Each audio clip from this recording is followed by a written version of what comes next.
নরসিংদী এক সদর আসনে গণ অধিকার পরিষদের প্রার্থী অ্যাডভোকেট শিরিন আক্তার শেলী সোমবার তার মনোনয়নপত্র জেলা রিটার্নিং অফিসার ও জেলা প্রশাসককে জমা দেন। মনোনয়ন জমা দেওয়ার সময় তার সঙ্গে জেলা ছাত্র অধিকার পরিষদের সভাপতি শাহজামান সরকার বাপ্পি, জেলা যুব অধিকার পরিষদের সভাপতি কাজী ইমরান হোসেন ও অন্যান্য নেতৃবৃন্দ উপস্থিত ছিলেন। শিরিন আক্তার ট্রাক প্রতীকের হয়ে নির্বাচনী লড়াইয়ে অংশ নিচ্ছেন। বিস্তারিত থাকছে এম ওবায়দুল কবিরের প্রতিবেদনে।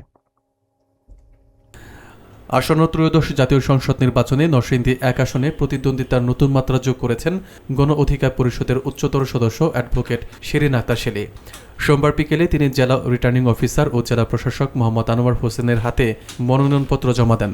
দুপুর থেকেই নরসিংদী উপজেলা মোড় এলাকায় গণ অধিকার পরিষদের বিপুল সংখ্যক নেতাকর্মী ও সমর্থক সমবেত হন। তারা একটি বিশাল শোভাযাত্রার মাধ্যমে জেলা প্রশাসকের কার্যালয়ে পৌঁছান, যেখানে নির্বাচনী আচরণবিধি অনুসরণ করে শান্তিপূর্ণ ও সুশৃঙ্খল পরিবেশ বজায় রাখেন।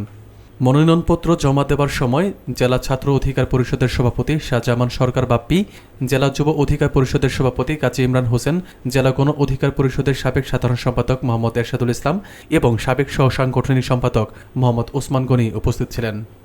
এবছর নরসিংদী এক আসনে মোট ৮ জন প্রার্থী মনোনয়নপত্র জমা দিয়েছেন। আইন পেশায় দীর্ঘ অভিজ্ঞতা এবং নরসিংদী জজ আদালতের নারী ও শিশু নির্যাতন দমন ট্রাইব্যুনালের পাবলিক প্রসিকিউটর হিসেবে দায়িত্ব পালনের কারণে অ্যাডভোকেট শিরিন আক্তার শেলের প্রার্থিতা স্থানীয় রাজনীতিতে ভিন্ন মাত্রা যোগ করেছে। স্থানীয় ভোটাররা তার অংশগ্রহণকে স্বাগত জানিয়েছে এবং নির্বাচনী লড়াইকে আরও প্রতিদ্বন্দ্বিতামূলক করার জন্য তাকে নিয়ে কৌতূহল ও আলোচনা শুরু হয়েছে। গণ অধিকারের পক্ষ থেকে ট্রাক মার্কা আমি আমার মনোনয়ন আজকে জমা করেছি। ইনশাল্লাহ আমি নির্বাচনের শেষ পর্যন্ত থাকবো।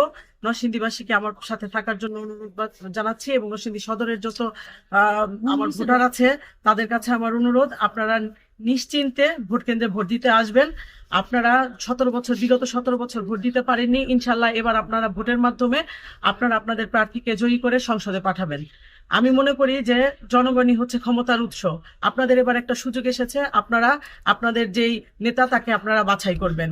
ইনশাল্লাহ আমি মনে করি যে আপনারা নিশ্চিন্তে ভোট কেন্দ্রে আসবেন এবং আপনারা যাকে যোগ্য মনে করবেন তাকে আপনারা ভোট দিবেন এবং সংসদে আপনার নেতাকে আপনারা পাঠাবেন। যেন একজন ভালো নেতা যদি সংসদে যেতে পারে, মার্কা কোনো বিষয় নয়, একজন ব্যক্তি পারে সমাজ প্রতিষ্ঠিত করতে, সমাজকে সুন্দর করতে এবং সুশাসন প্রতিষ্ঠিত করতে। আসলে আমরা চাই যে সকল প্রার্থী আছে সবাই সমানভাবে সুযোগ পান, কিন্তু এই ক্ষেত্রে যদি প্রশাসন কোনো ব্যক্তিকে যদি সাপোর্ট করে সেক্ষেত্রে দেখা যায় যে এখানে কারচুপির সম্ভাবনা আছে।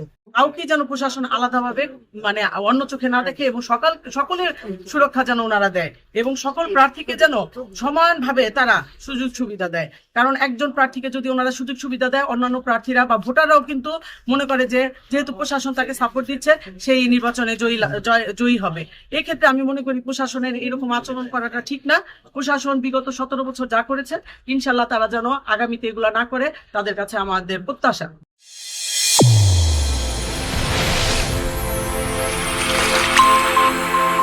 চ্যানেল A1 হৃদয়ের স্পন্দন।